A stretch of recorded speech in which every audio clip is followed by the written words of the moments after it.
সুপ্রিয় শিক্ষার্থীবৃন্দ, 2020-21 সালে শিক্ষাবর্ষের ছাত্রছাত্রী যারা আছো তাদেরকে আমি আজকে অনলাইনে স্বাগতম জানাচ্ছি। আজকে আমরা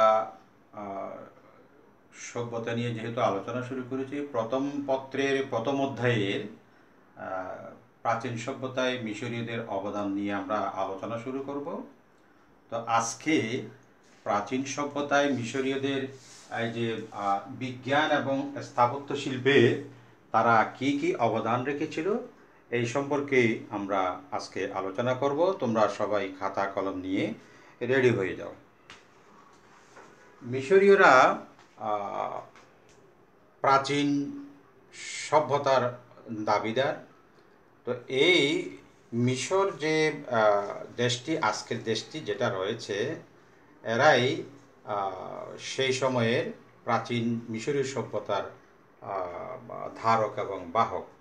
তো বর্তমান যুগে মিশর যে দেশটি রয়েছে, তো সেই দেশটির একটা ভৌগোলিক অবস্থান আমরা এখানে তোমাদেরকে প্রথমে একটু জানিয়ে দিই।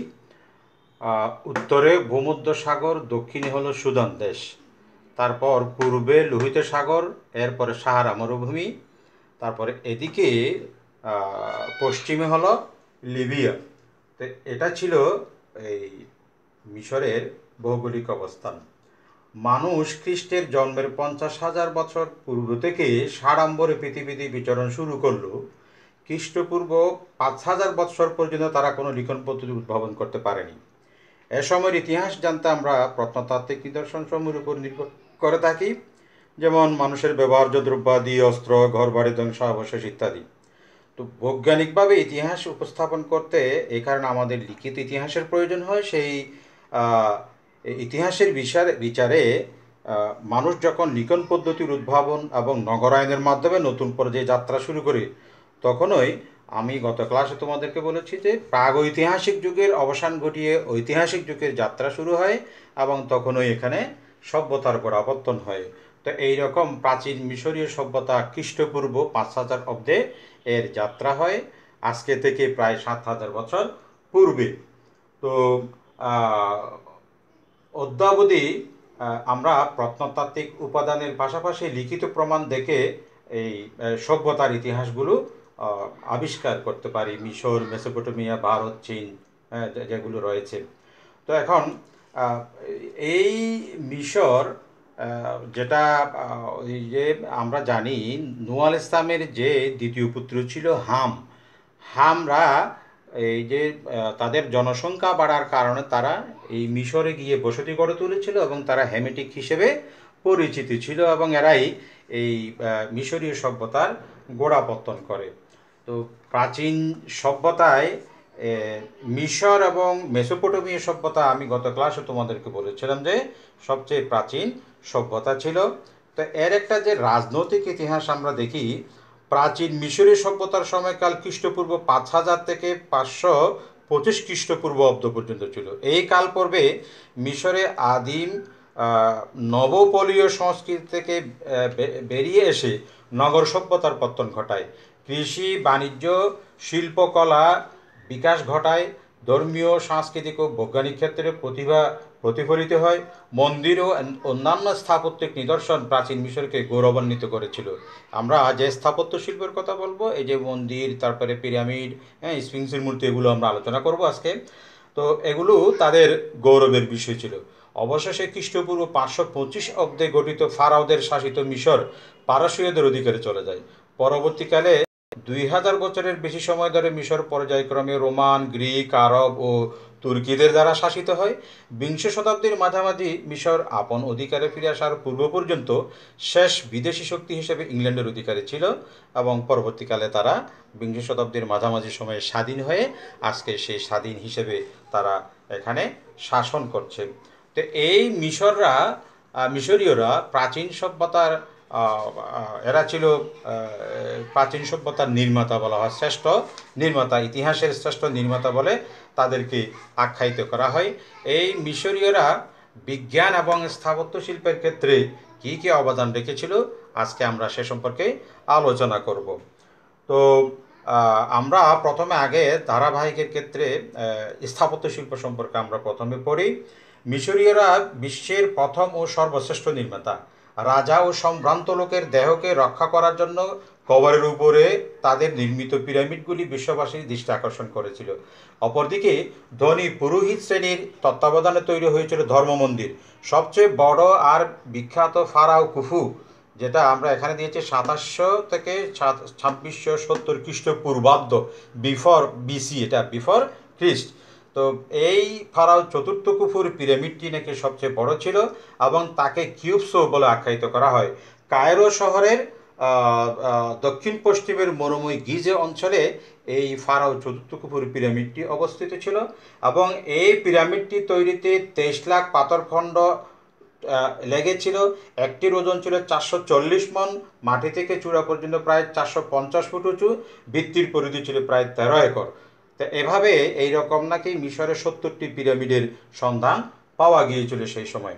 আর স্থাপত্য শিল্পে আমরা আরেকটা দেখি, সেটা হলো ধর্মমন্দির। তো সেই সময়ে মিশরে মন্দিরগুলোর মধ্যে যেগুলো উল্লেখযোগ্য ছিল, কারনাক, ফিলা, আবু সিম্বেল ও লাকেরাজের মন্দির বিখ্যাত ছিল। তো এর মধ্যে কারনাক যে মন্দির যেটা ছিল, সেই কারনাকটি 1300 ফুট লম্বা ছিল আর স্তম্ভগুলোর উচ্চতা ছিল সর্বোচ্চ 70 ফুট। তারপর স্থাপত্য শিল্পের মধ্যে আরেকটা দিকে আমরা ভাস্কর্য শিল্প। তো ভাস্কর্য শিল্পের মধ্যে আমরা বিশেষত যেটা দেখি সেটা হলো স্ফিংসের মূর্তি, যেটা প্রাচীন সভ্যতার সপ্তাশ্চর্যের একটি আশ্চর্য ছিল স্ফিংসের মূর্তি, এবং ফারাও দ্বিতীয় রামসেসের মূর্তি। ফারাও ইকনাটন ও রানী নেফরতিতির মূর্তিও ছিল এর একটা উজ্জ্বল নিদর্শন। এখন এই যে পিরামিড, যেটা এই পিরামিডটা তৈরি কেন করেছিল তারা? মিশরীয়রা কিন্তু পুনরুজ্জীবনবাদী বিশ্বাসী ছিল। তাদের বিশ্বাস ছিল তাদের রাজা যারা ছিল, ফারাও বা ফেরাউন থেকে ফারাও হয়েছে, তারা প্রকাণ্ড শহরে বা তারা প্রচণ্ড শক্তিশালী ছিল, সেই কারণে তাদেরকে ফারাও বলে আখ্যায়িত করা হয়। তো তাদেরকে আবার পুনরায় মৃত্যুর পর তাদেরকে পুনরুজ্জীবন করা হবে, এই বিশ্বাসে তারা কী করতো, ফারাওদের দেহকে মমি বানিয়ে সেগুলো সংরক্ষণ করত।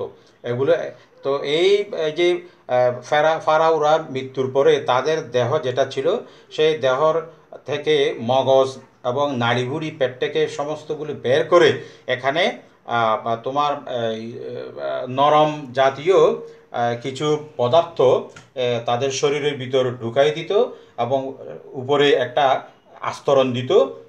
এই আস্তরণ দেওয়ার পরে এটা শক্ত জমাট বেঁধে যেত। এভাবেই মমিগুলো তৈরি করা হতো এবং এই মমিগুলো কি একটি জায়গায় রাখা হতো, সেই মমির উপরে তারা এই পিরামিডগুলো তৈরি করেছিল এবং এই রকম মিশরের 70টি পিরামিডের সন্ধান পাওয়া গিয়েছিল। বর্তমানে সুদানও বিভিন্ন এলাকায় এই পিরামিডের কি ধ্বংসাবশেষ দেখতে পাওয়া যায়। তো এই পিরামিডের জন্য মিশরীয়রা আজ অবধি তারা ইতিহাসের প্রথম এবং সর্বশ্রেষ্ঠ নির্মাতা হিসেবে বিখ্যাত। এমসিকিউতে প্রশ্ন আসতে পারে যে ইতিহাসের শ্রেষ্ঠ নির্মাতা কারা? সেটা হলো এই মিশরীয়রা। পিরামিড তৈরি করার কারণে তারা ইতিহাসের শ্রেষ্ঠ নির্মাতা হিসেবে কি বিখ্যাত হয়েছিল। এই যে পিরামিডটা বা এই যে যেটা বড়, যেটা কুফুর পিরামিডটা, এই কুফুর পিরামিড সে সময় সবচেয়ে বড় পিরামিড। 13 একর যে ভূমির উপর তৈরি করা হয়েছিল, সেই 13 একর ভূমি এটা বিশাল একটা জায়গার উপর কি প্রতিষ্ঠিত ছিল। তো পিরামিড তৈরিতে সে সময় প্রয়োজন ছিল প্রচুর গ্রানাইট আর চুনাপাথরের। তামার বাটালি আর হাতুড়ি দিয়ে শ্রমিকরা পাহাড় থেকে বড় বড় সব পাথরের টুকরা বের করে আনতো। কাঠের টুকরোয় স্ল্যাশ গাড়ির মতো করে একদল শ্রমিক পাথর বেঁধে এনে জমা করতো নির্দিষ্ট জায়গায়। অন্য দল হাতুড়ি পিটিয়ে পিটিয়ে তা ব্যবহার করে যোগ্য করে তুলতো। এমনিভাবে পাথরের পর পাথর বসিয়ে পিরামিড তৈরি করা হয়। একখণ্ড পাথরের ওজন ছিল নাকি 70 মণের মতো। ভেতরের দেয়ালের পাথরগুলো ছিল সবচেয়ে প্রকাণ্ড, এক একটির ওজন ছিল প্রায় 440 মণ। এই কুফুর পিরামিড যেটা সবচেয়ে বড়, এটা লিখেছিল 23 লাখ পাথরখণ্ড, যেটা একটু আগেই আমরা বলেছিলাম। মাটি থেকে পিরামিডটির চূড়া ছিল নাকি প্রায় 450 ফুট উঁচু। 4 কোণ ভিত্তির উপর দাঁড়িয়েছিল কুফুর পিরামিড। ভিত্তির পরিধি ছিল আমরা আগেই বলেছি 13 একর। হলদেতে চুনা পাথরের আস্তরণের ভেতরের দেয়াল অত্যন্ত ঝকঝকে ছিল। তো কুফুর পিরামিড তৈরিতে 1 লাখ শ্রমিকের 20 বৎসর সময় লেগেছিল। 4000 জনের দলে বিভক্ত হয়ে তারা কাজ করত। এর প্রবেশ পথ ছিল উত্তর দিকে, মাটি থেকে প্রায় 49 ফুট উঁচু। এখানে বারান্দা, রানীর কুঠুরি ও মস্ত বড় গ্যালারি ছিল। গ্যালারির শেষ প্রান্তে ফারাওয়ের ঘর, সেখানেই তার মমি এখানে কি রাখা হয়েছিল, এই কুকুর ফারাও চতুর্থ কুকুর পিরামিড যেটা সেটা।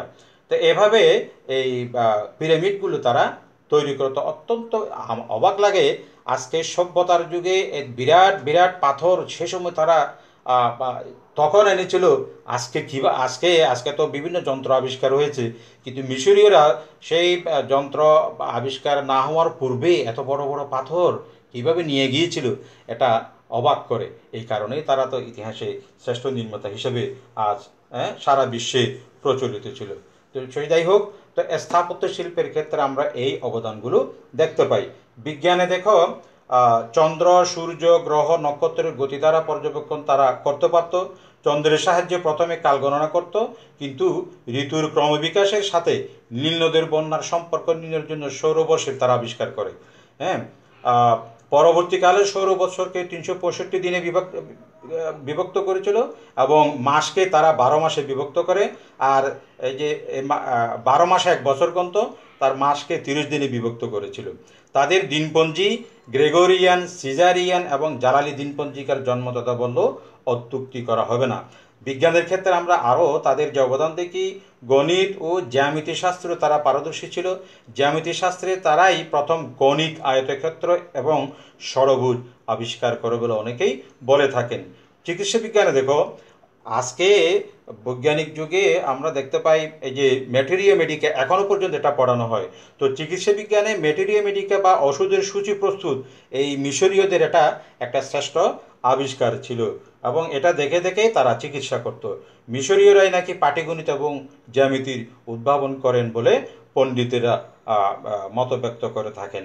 এভাবে আমরা প্রাচীন সভ্যতায় মিশরীয়দের যে দুটি বিজ্ঞান এবং স্থাপত্য শিল্পের ক্ষেত্রে তারা যে অবদান রেখেছিল, সেই অবদান সম্পর্কে আলোচনা করলাম। বাকি কয়েকটা যে বিষয় আছে বা অন্যান্য ক্ষেত্রে আমরা পরে আলোচনা করব। তো দেখো, প্রাচীন সভ্যতায় কিন্তু মিশরীয় অনেক আগের, তারপরে মেসোপটেমীয় সভ্যতা, মধ্যে সুমেরীয় সভ্যতাই সবচেয়ে প্রাচীন। তো মিশরীয়রা যেহেতু সবচেয়ে প্রাচীন বেশি ছিল, এই কারণে আমরা মিশরীয় সভ্যতা আজকে আলোচনা করলাম। তোমরা এই তথ্যগুলো লিখে রাখবে আমি যেগুলো বলি, এবং এখান থেকে বিভিন্ন এমসিকিউ আসতে পারে, অথবা উচ্চতর দক্ষতার মধ্যে যে কোনো দুইটার এখানে বিবরণ দিতে পারে। তা আমি এইটা দেখে এভাবে আলোচনা করলাম। আজকে আলোচনার বেশি দীর্ঘায়িত করলাম না। মিশরকে নীল নদের দান বলা হয়, তোমরা মনে রাখবা। হ্যাঁ, মিশরকে নীল নদের দান বলা হয়। ওই যে বলেছিলাম, প্রত্যেকটি সভ্যতা কিন্তু এক একটি নদী কেন্দ্রিক ছিল। তো মিশরীয় সভ্যতা ছিল নীল নদ কেন্দ্রিক। তো মিশরকে the daughter of the Nile, the gift of the Nile, দোনোটাই বলা হয়। হ্যাঁ, নীলের উপহার অথবা নীল নদের কন্যা বলা আখ্যায়িত করা হয়।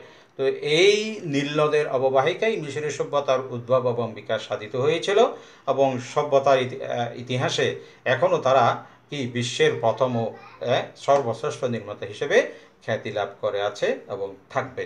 এখনও কেউ এইরকম পিরামিড তৈরির দৃষ্টান্ত স্থাপন করতে পারেনি আজকে 21 শতক পর্যন্ত। তো আজকে এতটুকুই শেষ করলাম। তোমরা সবাই ঘরে থেকো, এই করোনাকালে এই প্রশ্নগুলো পড়ো। আমরা বাকি সভ্যতাগুলো পর আলোচনা করব। সবাইকে ধন্যবাদ।